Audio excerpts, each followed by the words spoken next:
Colleagues, friends, and learners from education sector and beyond, I'm happy to address you this afternoon, my final address on release of examination results under this current administration of His Excellency Uhuru Muigai Kenyatta. I want to thank the Almighty God and His Excellency President Uhuru Muigai Kenyatta for his wisdom in bestowing me with the responsibility of serving Kenyans both as the chair of the Kenya National Examination Council and Cabinet Secretary between the years of 2016 and now.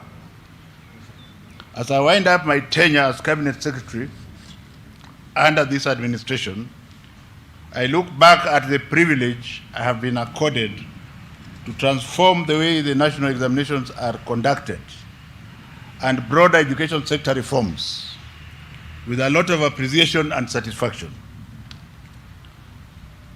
Through my journey at NEC under the ministry, many successes, particularly on the conduct of national examinations, have been registered through the multi-agency approach. In this regard, I wish to positively recognize and acknowledge the following. Number one, the Almighty God who has given us life, strength, and wisdom to champion these examination reforms. Number two, His Excellency President Uhuru Muigai Kenyatta for his strong leadership, guidance, and stewardship in this regard. Number three, CS for Interior and Coordination of National Government, Dr. Fred Okengo Matiang'i, for the key role that he played, especially towards the initiation of these processes. Number four, Ambassador Dr. Amina Mohammed, who perpetuated the implementation of the reforms during her tenure in this office.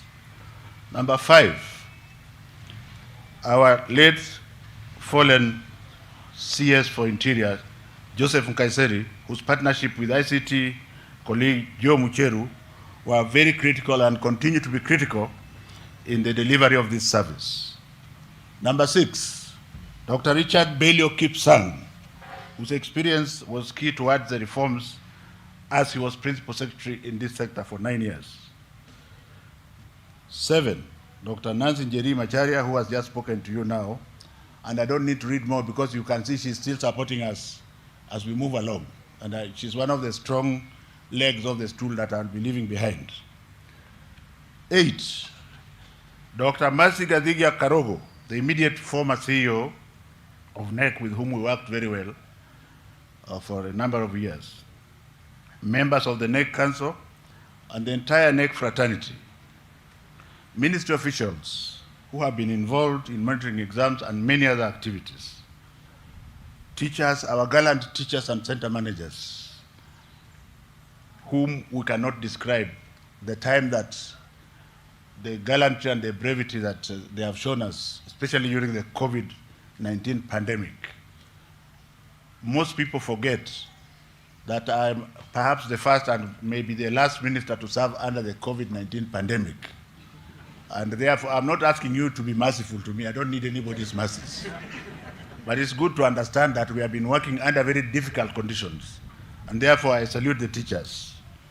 Our national government officials, plus the security officers overseeing the security and logistical security arrangements for the exams. And of course, last but not least, my beloved family, whom have stood by me in this journey. As I move around, they have missed that time. Efforts of this incredible team in delivering incredible examinations for our children will remain etched in our history. For many more cabinet secretaries that will come after me, the main thing that I advise them is not to drop the ball in safeguarding the integrity of our national examinations. They must keep intact the trajectory of examination reforms that we have put in place.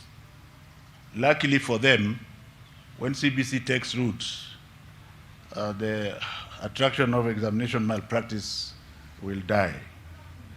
This trajectory has ensured that no learner fails to sit national examinations. In fact, Dr. Juan did not tell you very clearly that the government of His Excellency Uhuru Muigai Kenyatta has been paying for the examination fees for children both in public and private schools since 2016, and has paid a total of 27.7 billion. And you know that in this year's budget, 5 billion has been set aside for that purpose. So just to diverge and to ask our teachers, it will be a criminal offense if you do not register the child. It doesn't cost anything. Please, please, please register the child. For the exception of cases of persons who engage or attempt to engage in malpractices, they have been dealt with according to our law. With regards to the fourth estate,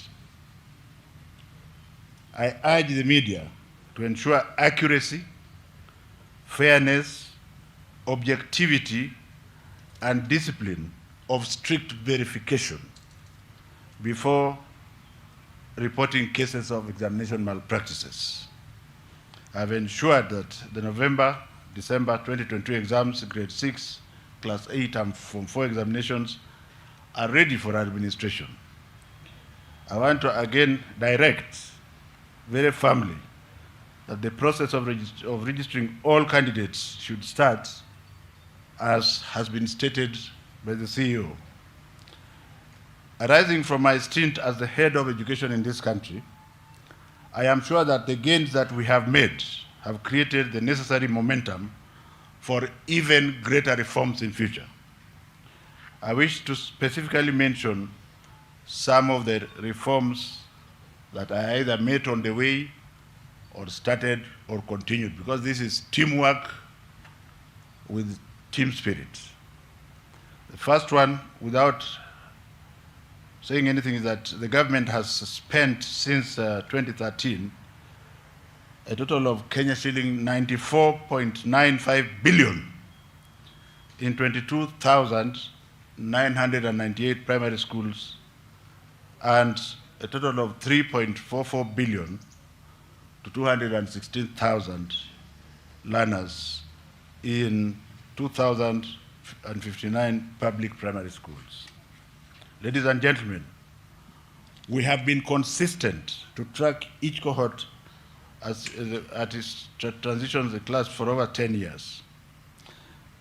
The impressive 100% transition policy that the government of His Excellency Uhuru Muigai Kenyatta has sustained, the push of KCPE candidates ensures that all children, and you will see us in the field again, ensuring that all children from all walks of life are taken to school.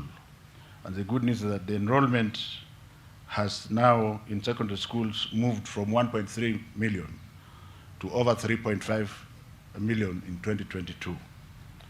As a matter of fact, the difference between last year and this year's candidature was 10%, which means, as people say a lot of things out there, we are focused on making sure that children go to school. So don't listen to foreigners who say, oh, children go, but they don't reach this class. Where did the 10% come from, if that is true? Our secondary schools, especially the sub-county secondary schools, 75% of them are completely free. The government pays for them. And we have been sure, we made sure, we want to thank the President for releasing the money on time. The money was released a week ago. The money is in school accounts. It is there because we don't want our children to suffer when they report. A Kenyan child is going to report to a Kenyan school being run by a Kenyan teacher. And Kenyan money has been paid to make sure he is not sent home. So let us not hear that somebody has decided that he or she has his own school and that the child should go and look for money. Let us be reasonable, because parents have really tried. People have lost jobs across the world. It is a reality. The fact that we are very comfortable, we must never for once forget that there may be people who are struggling, and my instruction from the president is to ensure that every child is in school. So start discussing about school fees for those who can't pay after the lessons have started. On our side, we shall ensure that payments that are required are given on time. So as far as secondary school is concerned, during the president's tenure of office, a staggering 325 billion Kenya shilling has been paid to 23 million to 832,734 learners in public primary schools, in public secondary schools since 2013, and a total of 1.52 billion to 34,194 special needs learners in 768 public schools. This is a record, and I want to thank our African brothers for coming, and I salute you. But our country spends 25.9% of the budget, and I believe is way ahead of every other country. You have to clap for that one, whether you like it or not. You want to namna gani? The fourth thing I want to mention under the president's leadership is the Elimu Scholarship Program. Very quickly, this Elimu Scholarship Program is geared towards looking at the poor children in our society. Once you have the scholarship, it runs for 4 years. 4,000 of the scholarships this year are going to the urban slums. We are now going to have a total of 27,000 poor students going to school for 4 years. I want to urge the incoming administration, if they are worth their salt, to ensure that this scholarship continues, so that the poor can also break the ceiling, like we did, like I did for my family. That is the challenge of the next government. In 2017, the government also ensured all public secondary school children by paying Kenya shilling 4 billion per year. So any child who is sick in public secondary school is taken and treated free of charge, and the bills are paid by the National Hospital Insurance Fund. By the way, just to say that since we are still recruiting for the scholarship, even if the timelines have expired, if your child passed well and you are very poor, still apply. We shall come to look for you. I think it's your right.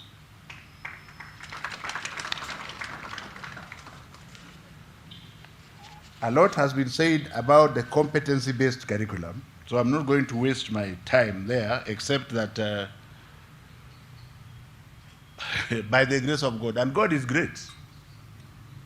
Next week, we are going to have grade 6. Next week, we are going to have grade 6, and later in the year, they will do an exam and they go to grade 7. By that time, they will have taken 9 years. Who is it that wants to say they are going to scrap CBC at this time? We are not introducing CBC. We are actually midwifing and moving along with it. And the government is fully prepared. I am not going to repeat what Sister Nancy Machera has said about teachers. The teachers are extremely adequate, and they are going to continue to prepare. We have constructed already 6,470 classrooms, just a few to be completed within a week or two. The classrooms are physical. We have inspected them. If you like, you can go and inspect them yourselves. And they have been constructed at 788,000 shillings. 500,000 shillings less than is usually spent. I don't hear Kenyans lauding the president for doing so. But it's very interesting. We are leaving office having told you that if you come up again with bills of 1.2 million, we know for sure that you are stealing government money. And I think the agencies should come for you.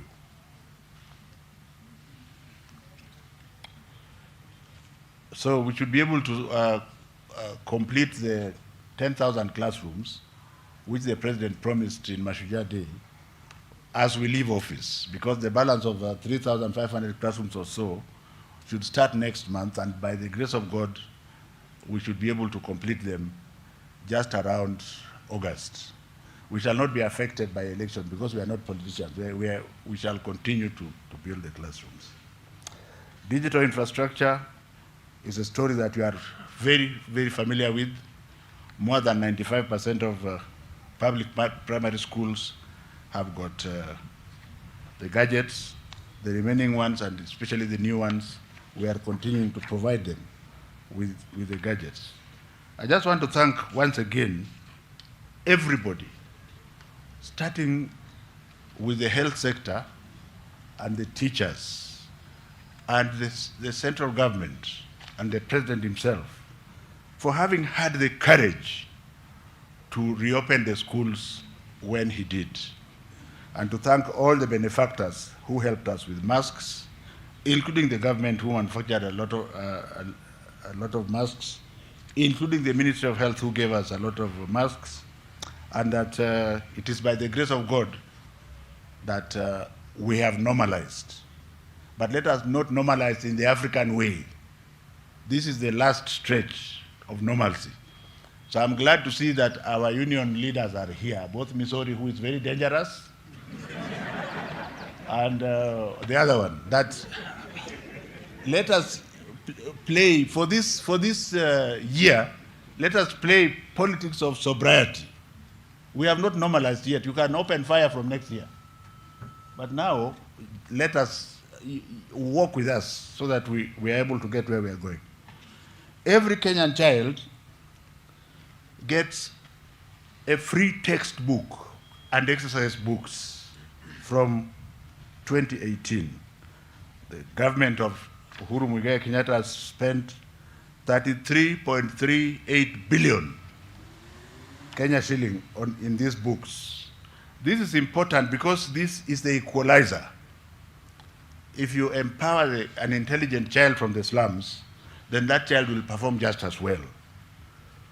Progressively as a country, we should work towards going even further to ensure that we provide a variety of learning materials to enrich teaching and learning experience as equalizers. We have also purchased 627,357 desks, both in public, primary, and secondary schools, at the cost of Kenya shilling 1.9 billion. It's not a story.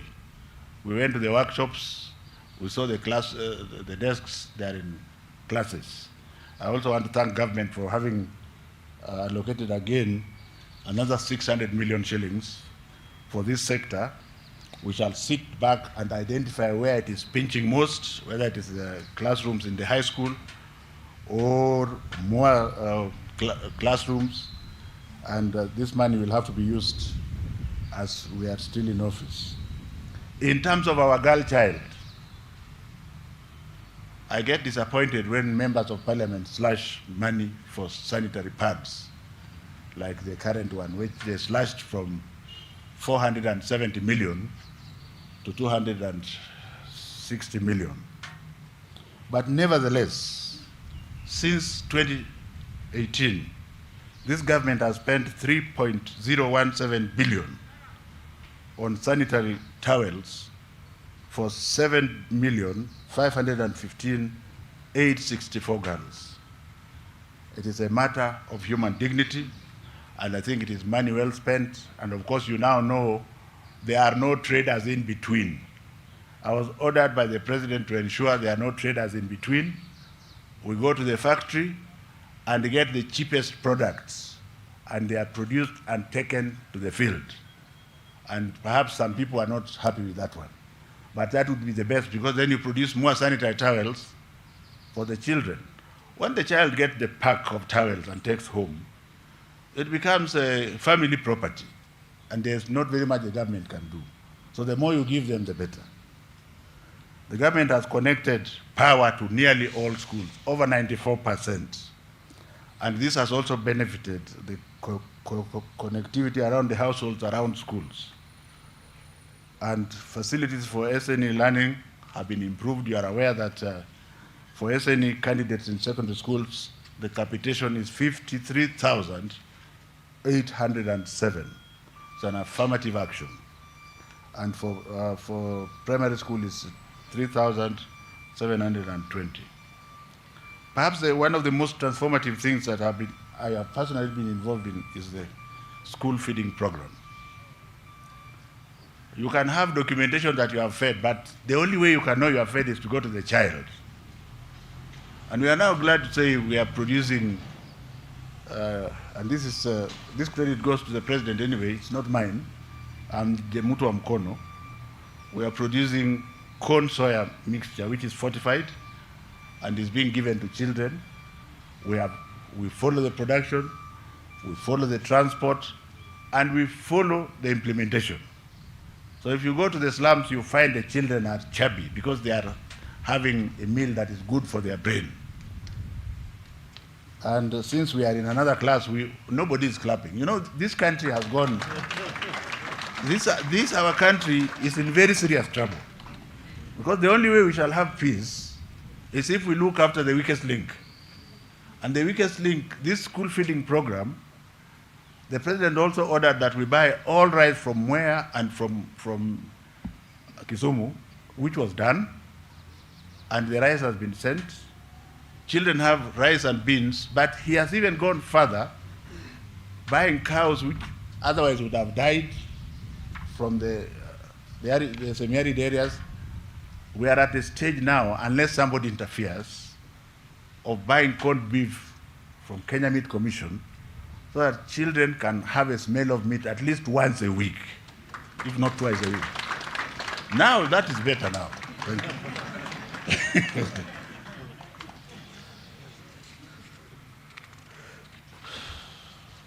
Now, I think there are many other things that the president has done, but I think I want to go to what the children are waiting for. The 2021 KCSE examination candidature, 826,807 candidates sat for examination in 2021 compared to 747,000. That's an increase of 10.66%. So the busybodies, whether they are local or foreign, who keep saying, oh, these children go to school but they don't finish, or 30% don't finish, it's all lies. I don't know whether it's meant to get money to come and steal in this country. But the point is we have made sure the children have gone to school and they have remained in school. And we have the data because we look at human bodies, not figures, isn't it? Of the 826,000 who sat for the exam, 421,000 were male, 4 or 5,000 were female. So point here is that gender parity is there. 50.9, 49.1. So we have had gender parity. 18 counties had more female candidates than males. And the only thing that I was telling His Excellency the President this morning is that all counties in Central region have more females in class. So I don't know whether they are more fertile there. But the others are Taita Taveta, Machakos, Kitui, Meru, Elgeyo Marakwet, Kakamega, Vihiga, Tharaka Nithi, Uasin Gishu, Laikipia, and Kisumu.